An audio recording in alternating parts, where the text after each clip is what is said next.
বলতেছে, এর আমার সন্তান, তুই যখন ছুটেছিলেন ঠিক তেমনি ভাবে আমার বুকের মধ্যে রাখতাম।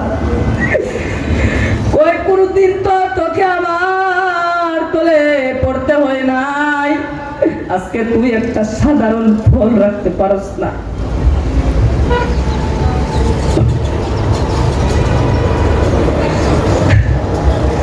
আজকে সাধারণ একটা ফল রাখতে পারস না তুই। আমি তো তোকে ছোটবেলা পালছি। النجم والشجر يسجدان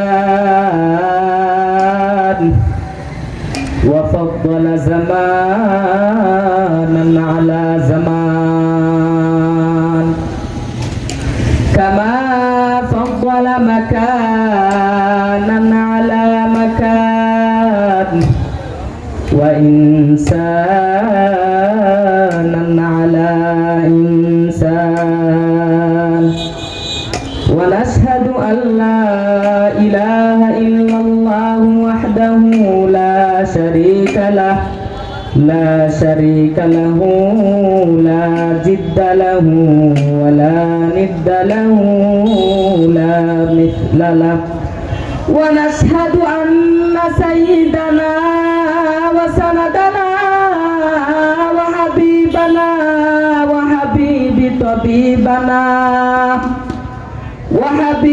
طبيبنا وحبيب قلوبنا ومعشوقنا ومحبوبنا ومرشدنا ومحبنا ومولانا محمدا عبده ورسوله الذي أرسل إلى الله كافة بشيرا ونذيرا وداعيا إلى الله بإذنه وسراجا وقمرا منيرا فقد قال الله تعالى أعوذ بالله من الشيطان الرجيم بسم الله الرحمن الرحيم وقضى ربك ألا تعبدوا إلا إياه وبالوالدين إحسانا إما يبلغن عندك الكبر أحدهما أو كلاهما فلا تقل لهما أف ولا تنهرهما وقل لهما قولا كريما قال النبي صلى الله عليه وسلم رضا الله رضا الوالدين صدق الله مولانا العظيم وصدق رسوله النبي الأمي الكريم ونحن على ذلك من الشاهدين من الشاكرين والحمد لله رب العالمين عمل से जिंदगी बनती है जन्नत भी जहन्नम भी ये खाकी अपनी फितरत में ना नूरी है ना नारी ना किस्मत सज जाएगी ना हुस्मत सज जाएगी ना दौलत सज जाएगी ना शौकत सज जाएगी जो कम जाएगा महशर में ओ है तेरी नकामल जो कम जाएगा ओ है तेरी नकामल जो कम जाएगा मीज़ान में ओ है तेरी नकामल जिंदगानी फख्र फानी कुछ नहीं गया साथ जिंदगानी फख्र फानी कुछ नहीं गया साथ बहर कर हाथिम भी गया खाली हाथ यहाँ हम सब मुसाफिर हैं वही आखिर ठिकाना कोई आगे रवाना होगी প্রীতি চেরানা বলেন লা ইলাহা জুড়ে জুড়ে মোহাম্মতের সহিত লা ইলাহা ইল্লাল্লাহ বলো লা ইলাহা ইল্লাল্লাহ।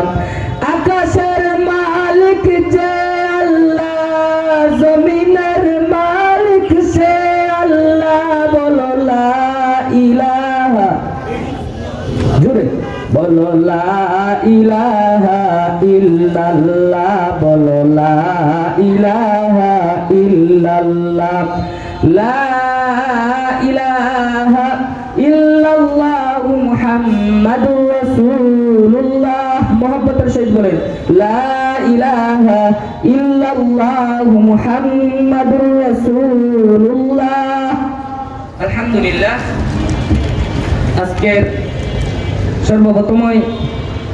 আজকের এই সুনামগঞ্জ জেলা সিএনজি শ্রমিকদের উদ্যোগে প্রথম বার্ষিক ইসলামী মহাসম্মেলনের সম্মানিত সভাপতি সাহেব, সর্বপ্রথমে আমি ধন্যবাদ জানাই যেসব যুবক ভাইয়েরা, যেসব মুরব্বী চাচারা এবং যুবক ভাইয়েরা কষ্ট করে শ্রম দিয়ে এই তাফসীরুল কোরআন মাহফিল দিয়েছেন।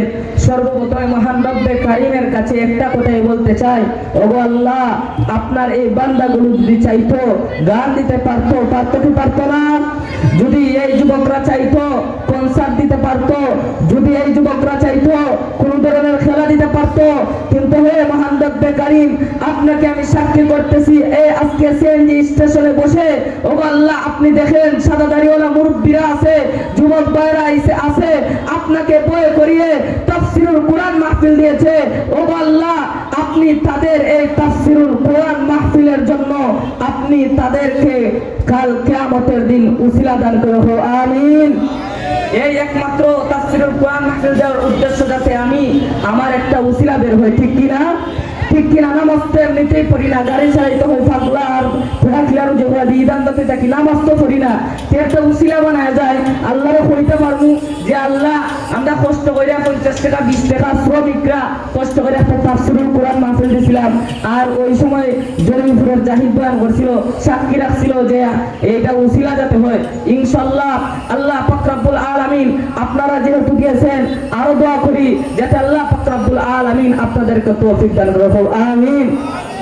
সম্মানিত হাজিরিন, সম্মানিত শ্রমিক ভাইরা, আপনারা ছোট একটা কাজ করেন না, অনেক বড় একটা কাজ করে ফেলেছেন, যার হিসাব অনেক বড়। এটা ছোটখাটো বিষয় না, আপনারা জানেন আপনারা কত বড়, আপনারা হয়তো বুঝতে পারতেছেন আল্লাহর কাছে আপনারা কত দামি, কিন্তু আল্লাহ পাক রব্বুল আলামিন ওই দিকে ঘোষণা দিতেছেন এই যে সিএনজি স্টলের শ্রমিকরা তারা আমার কাছে মূল্যবান হয়ে গেছে, বলেন না সুবহানাল্লাহ। যাই হোক, আপনারা আমার কথা বুঝতেছেন।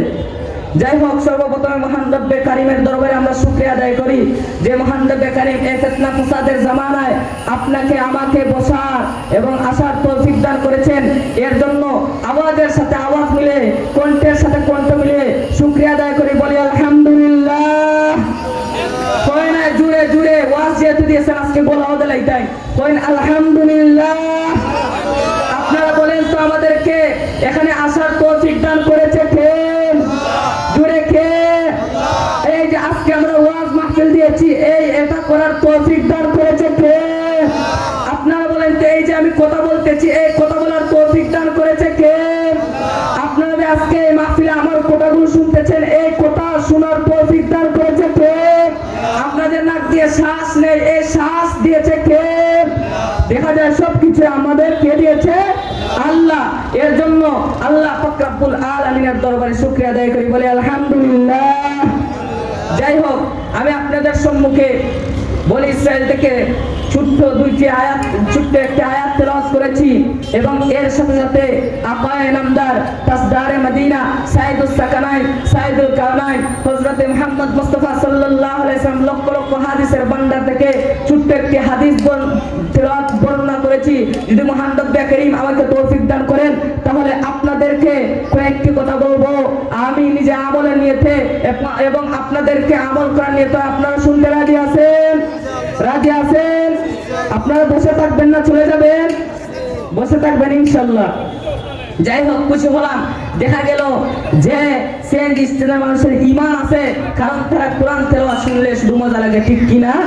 কারণ এই ঈমান, প্রকৃত ঈমানদার ওই ব্যক্তি যার ভিতরে 5টা গুণ থাকে।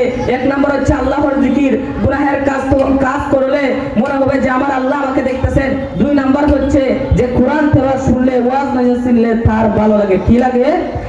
আপনাদের যদি না ভালো লাগতো আজকে আপনারা এখানে বসতেন না, ঠিক কিনা? তার মানে বোঝা গেল আপনাদের ঈমান আছে, তার মানে বোঝা গেল আপনারা কোরআন তেলাওয়াত শুনতে ভালো লাগে। যাই হোক, আমি এদিকে আর যাচ্ছি না, আমি আপনাদের সম্মুখে বনী ইসরাইল থেকে একটি আয়াত তেলাওয়াত করেছি। এই আয়াতকে সামনে রেখে কয়েকটি কথা বলবো। আল্লাহ পাক রব্বুল আলামিন আমার তেলাওয়াত করেছেন, এ পৃথিবীর মানুষ, এ সিএনজি স্ট্যান্ডের যুবকরা, এ মুরব্বীরা, শুনো শুনো, আমি তোমাদের জন্য এই আয়াতে 2টা ওয়াজ করেছি, 2টা নসিহত করেছি, 2টা হুকুম দিয়েছি। যদি তোমরা এই 2টা আদেশ মানতে পারো, আমি আল্লাহর জালালিয়াতের কসম, আমি তোমাদের জন্য দুনিয়ার আযাব এবং গজব উঠিয়ে নিব এবং আমি জাহান্নাম। এর জন্য আমি বলতেছি, বারে একদল মানুষ আছে, হিন্দুদের পূজা হয়, হিন্দু পূজায় যায়, দেখা যাচ্ছে সন্তান না হয়, যদি সন্তান না হয় দেখা যাচ্ছে বাবার মাজারে যাইতেছে, গরু নিয়ে ছাগল নিয়ে গিয়া বাবারে সেজদা করে, মাজারের মধ্যে সেজদা করে। এমন আছে কি নাই? আছে। আমার ভাইরা শুনো শুনো, ওয়াকাদা রাব্বুকা আল্লা তা'বুদু ইল্লা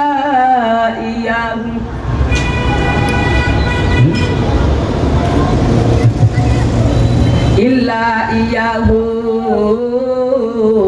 তোমরা আমার ইবাদত করো, আমার ইবাদত ছাড়া আর কারো ইবাদত করো না, ঠিক কিনা?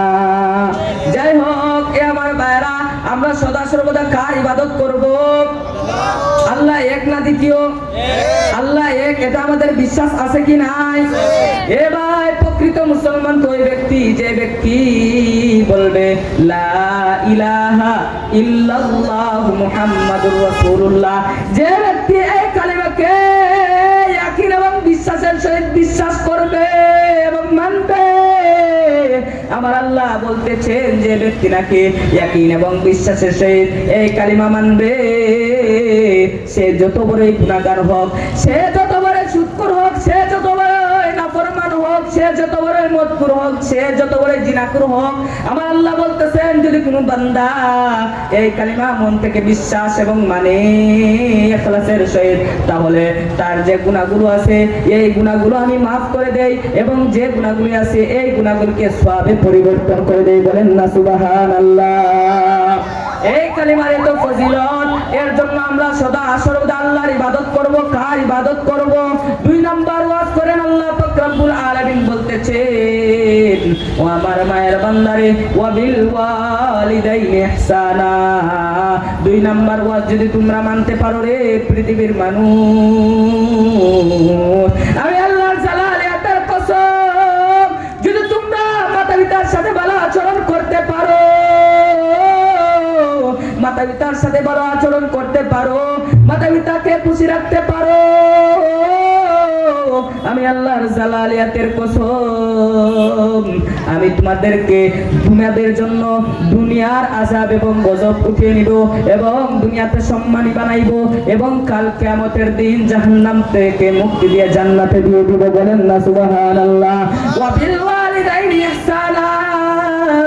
আজকে দেখা যায় মাতা পিতার সাথে অনেক ছেলে আসে, কর্কশ ভাষায় কথা বলে, এরা আমার ভাই,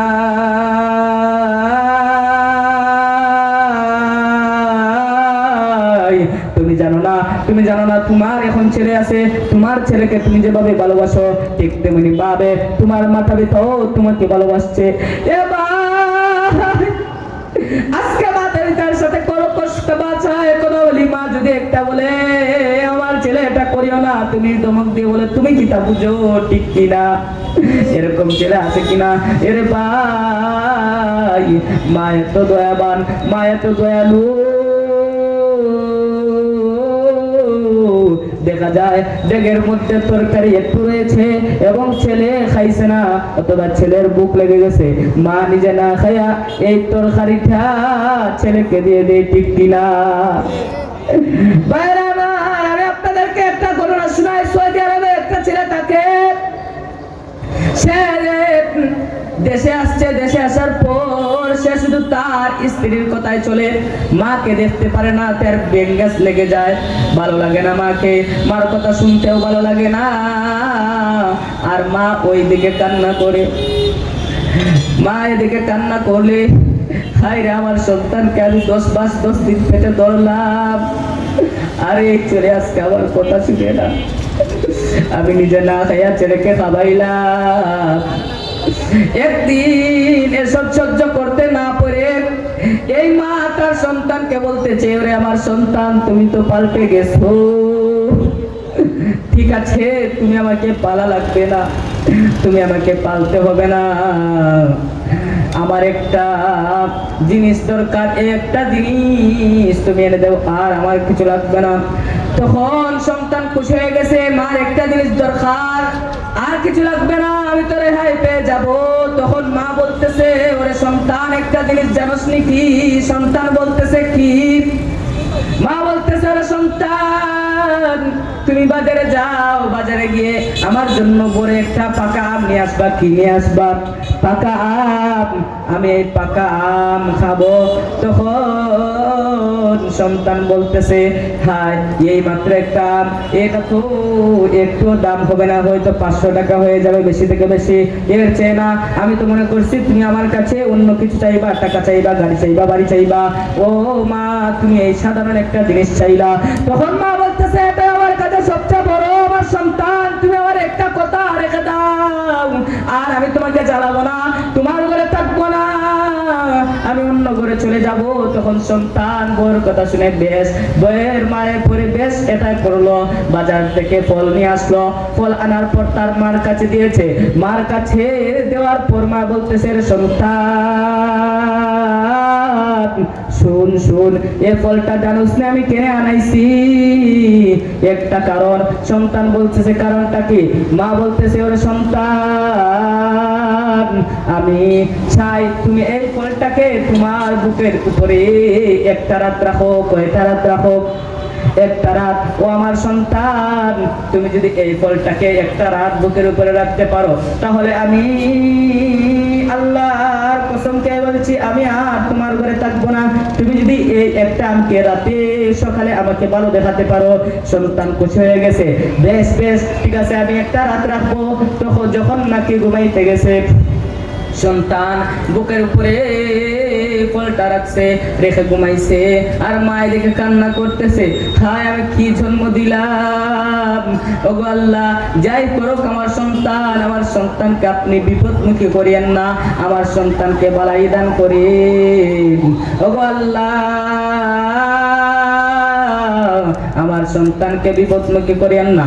যখন নাকি সন্তান ওইদিকে রাত্রে ফলটা রেখেছে, যখন নাকি ঘুমাইতে গেছে, ফল বুকের উপরে রাখছে, বুকের উপরে রেখে ঘুমায়া গেছে। সকালে উঠে দেখে এই আমটা গলে গেছে। কি? আমটা গলে গেছে, তলে পড়ে আমটা গলে গেছে। মা বলতেছে, ওরে আমার সন্তান, তোমাকে যে আমি বলছিলাম একটা ফল বুকের উপরে রাখার জন্য, তুমি কি রাখতে পারছো? সন্তান বলতেছে, ও আমার মা, আমি পারি নাই, আমি পারি নাই। তুই পায়খানা করছস, আমি দইছি একটার পর একটা, আমি নিজে না ঘুমিয়ে তোকে ঘুমাইছি। তুই প্রসাব করে আমার শরীর আস্থা বিছিয়ে দিছস, আজকে তুই আমাকে ভুলে গেছস। যখন নাকি মা একটা উদাহরণ দিল, সন্তান গিয়ে জড়িয়ে ধরে মাকে বলতেছে, আম্মা জান, আমি আর কোনদিন তোমাকে কষ্ট দিব না। তখন মার মনটা শান্তি হয়েছে, যাই হোক আমার ছেলেটা তো বুঝতে পেরেছে। এর বাইরা মা কিছু মনে করবেন না, আজকে যারা মাতা পিতার সাথে খারাপ আচরণ করতেছো, মাকে গিয়ে খুশি করো। আল্লাহ যেভাবে তোমাদের কাছ থেকে প্রতিদান চান না, মাও ঠিক তেমনি ভাবে তোমার কাছ থেকে কোনো কিছু আশা করেন না। এই আল্লাহ এবং মাতা পিতা ছাড়া আর কেউ আশা করে না, বাকি সব তোমার কাছ থেকে আশা করে। আজকে তুমি বিপদে পড়ো, তোমার বন্ধুর বাসা যাও, একদিন থাকবা, 2 দিন থাকবা, 1 সপ্তাহ পরে আর ভালো লাগবে না। তুমি তোমার বোনের বাসায় যাও, তোমার যদি বড় বাড়ি না থাকে তুমি তোমার বোনের বাসায় থাকতে পারবে না, বিরক্ত বোধ করবে।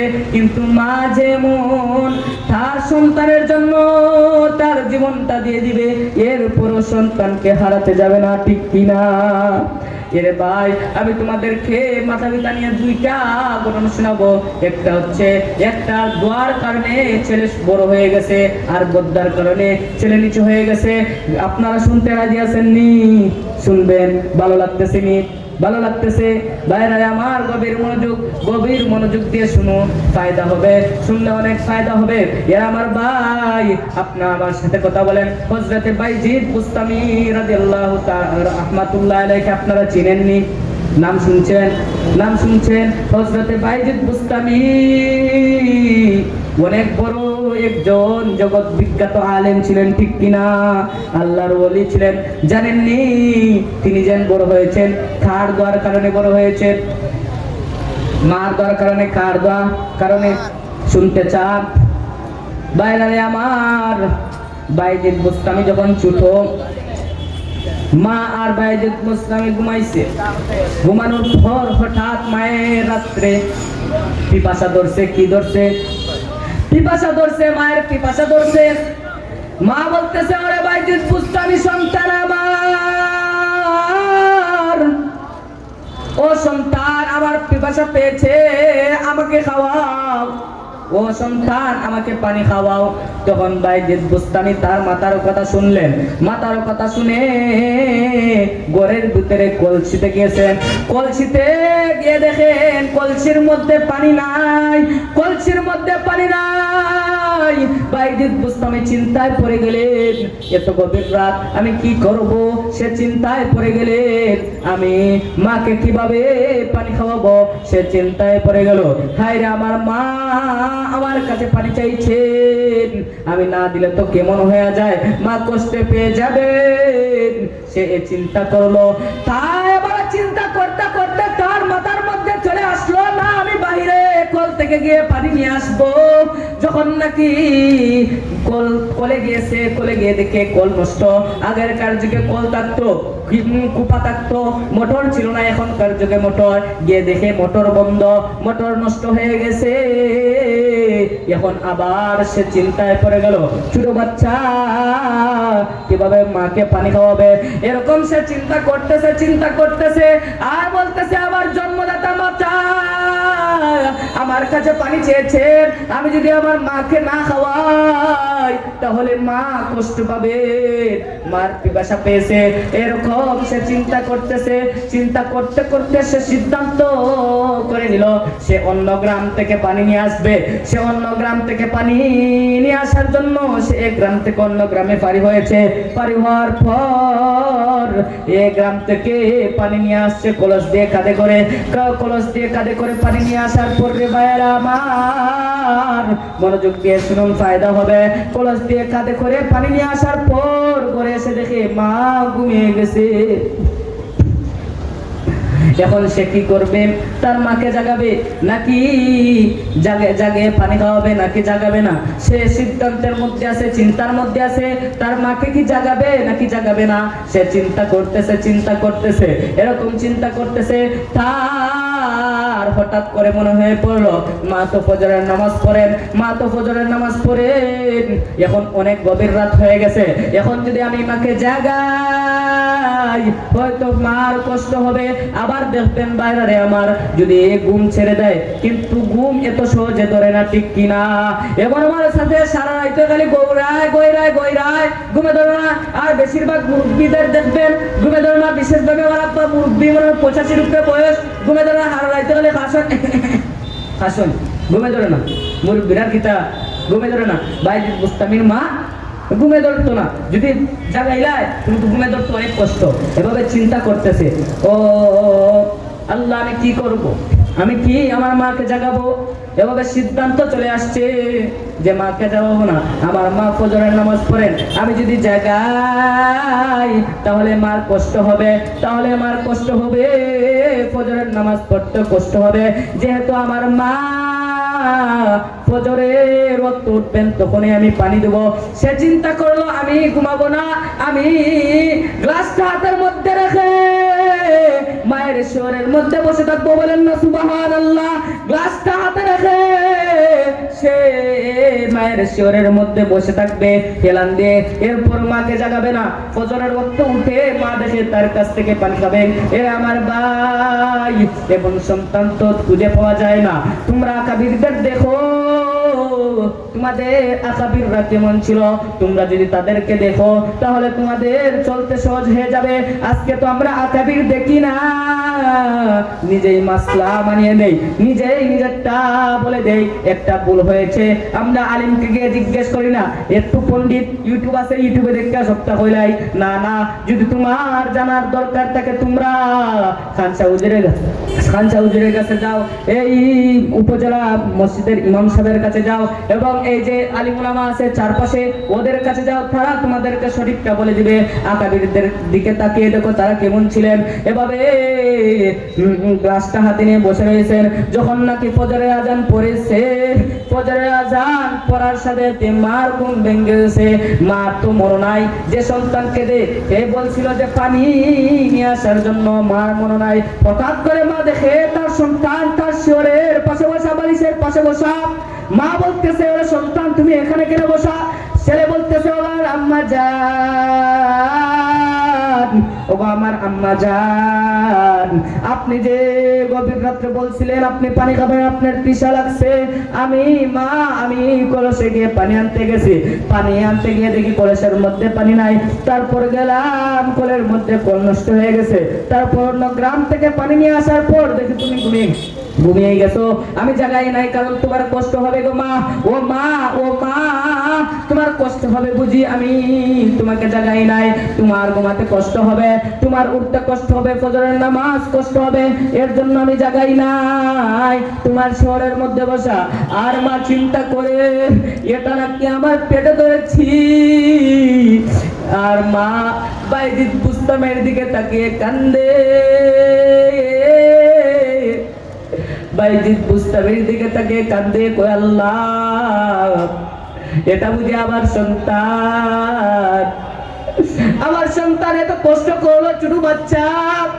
ওগো আল্লাহ, আমি আপনার কাছে কিছু চাই না, আমি একটাই চাই, তুমি আমার সন্তানকে জগৎ বিখ্যাত বুজুর্গ বানিয়ে দিন। এরকম বলে আর কান্দে। ওগো আল্লাহ, আমি জীবনে কিছু চাই না, আপনার কাছে আমার সন্তান কত কষ্ট করেছে,